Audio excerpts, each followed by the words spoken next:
The pre-season for 2026 is now over as we have wrapped up testing in Bahrain, and now we head in a couple of weeks' time to the very first race of the 2026 season in Melbourne. It is therefore a great time to rank each of the 11 teams in terms of who's going to leave testing as the happiest and who perhaps is going to be starting the 2026 season a little bit on the back foot. If I was to sum up Aston Martin's test in Bahrain, it would be this: 6 laps, 6 laps.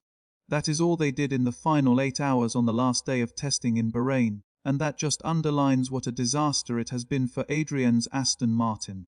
On day 1, Lance Stroll suffered a technical issue that sent his car spinning into the gravel. And then on day 2, Fernando Alonso suffered a battery-related issue that left him stranded with no more running for the rest of the day.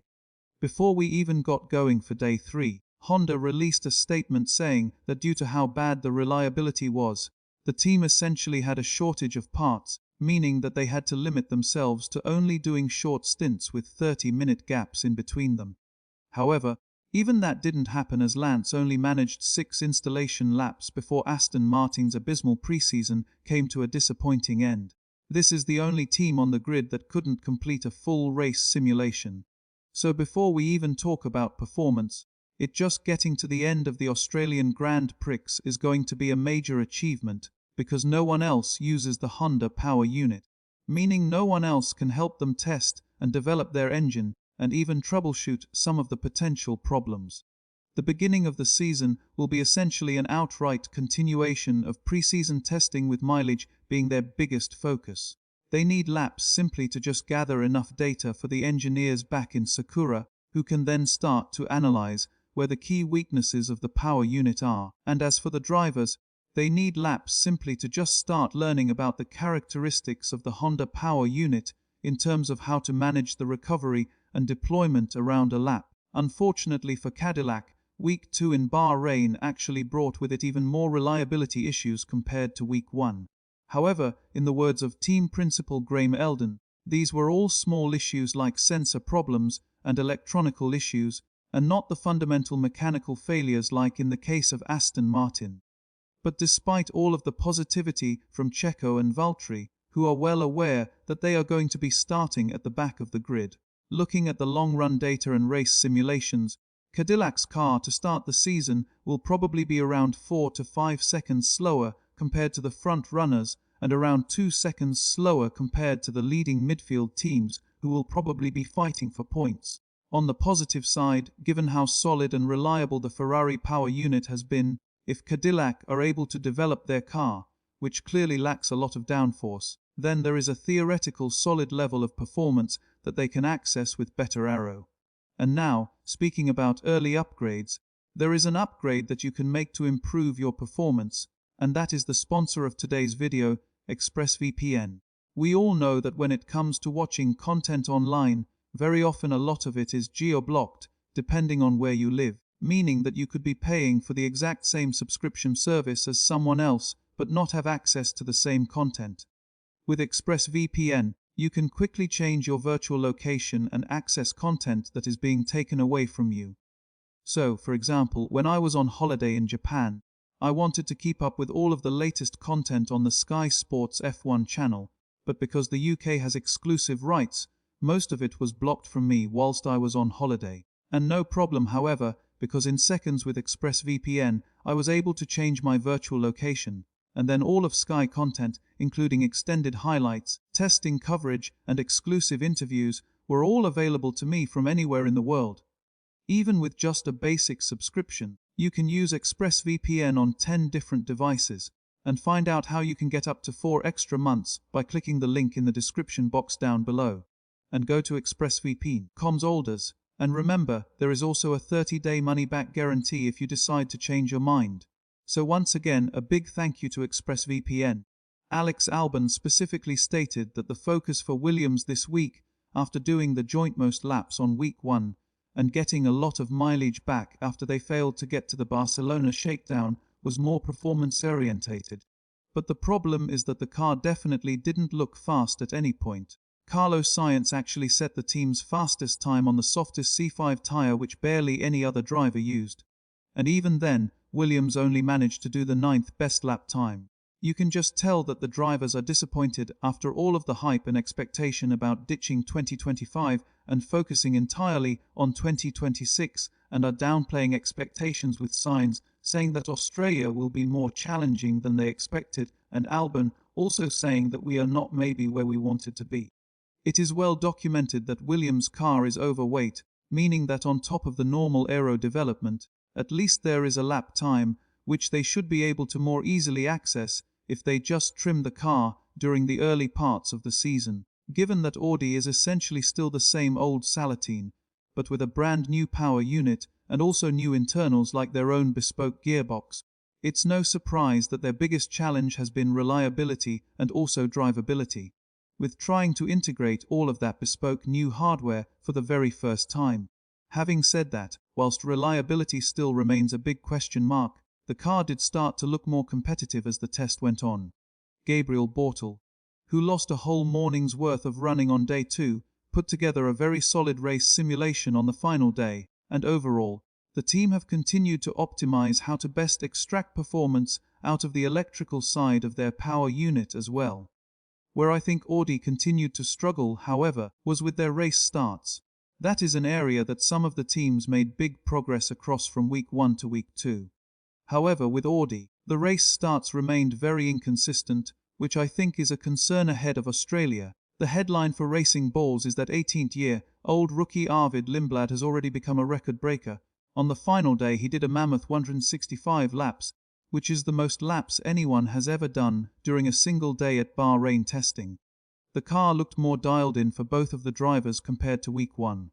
But track side, there is still a clear limitation when both of the drivers tried to lean on the car a little bit more to extract performance. It doesn't look like the car is giving the drivers confidence to be able to push it, and perhaps they are still not able to deal as well with the instability that is induced by having to run the car in lower gears to harvest energy. Whilst the race simulations weren't quite as good as some of the other midfield teams, for example, at the end of day 3 during a comparative race simulation, Lindblad finished 18 seconds behind Old Man. I still think that in terms of reliability, this has been an incredible test for the brand new Red Bull Ford powertrain. The Alpine undoubtedly looks to be the best Mercedes power team behind the Works team and the reigning champions McLaren. It was unmistakable how confident both Gasly and Colinto were to push the car as the focus switched a lot more to performance. Trackside reports indicated that the car was still a little bit front limited, which is something that the team will need to develop at the start of the season to make it more sharp and responsive. But even so, and not only did the car give the drivers confidence, but they were also able to deliver lap time at will. Alpine really managed to get on top of their reliability issues that hit them hard on week 1. And that transition from being a works Renault to a customer Mercedes so far, as we expected, it does seem to have given them an instant boost in competitiveness. Right from the very start of testing, going all the way back to Barcelona, where Ocon on the very first day of 2026 running did 154 laps by himself. Ever since then, throughout Bahrain 1 and Bahrain 2, have been relentless, metronomic, reliable, and they've always been able to produce good lap times when the drivers have tried to go for performance runs. If you combine all of the running from all 3 tests, Acha has done the second most laps out of any team. Out of all of the customer teams, they know their car and their power unit better than anyone else. And even when you look at their best lap times, although Ban set a lap time that was 0.066 seconds slower than Gasly, he did so on a harder compound. This week, they brought an upgrade to the car that they will start the season with, and yet again, they impressed. Both drivers executed very competitive race simulations. However, there does still seem to be a clear gap between the H-Alpine duo and the established top 4 teams. Red Bull were able to hit the ground running during the early parts of testing in Barcelona and Bahrain week 1, which in itself is a massive achievement for a brand new engine manufacturer. This week, however, as everyone has been able to refine their package just that little bit more and get closer to their theoretical maximum, it does look like Red Bull have slipped back just a little bit. Isaac Hagel had a frustrating test as an issue on day 2 essentially wiped out an entire morning's worth of running. However, the Red Bull in the hands of Max Verstappen continued to look very strong with very comparable race simulations to that of Oscar Piastri, who was on track at the same time.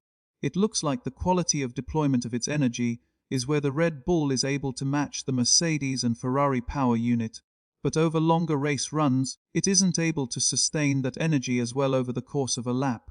McLaren definitely feels like a team that has tried to slip under the radar. At every opportunity, they have talked up everyone else. And whilst it does seem that to start the season, the Mercedes factory team will have a slight advantage over their customers, McLaren has still done a great job to just continue to chip away day by day. When it comes to race starts, that is definitely an area that both drivers seem to nail during their practice starts, indicating that they have been able to fine-tune that launch and power delivery from the Mercedes power unit very well.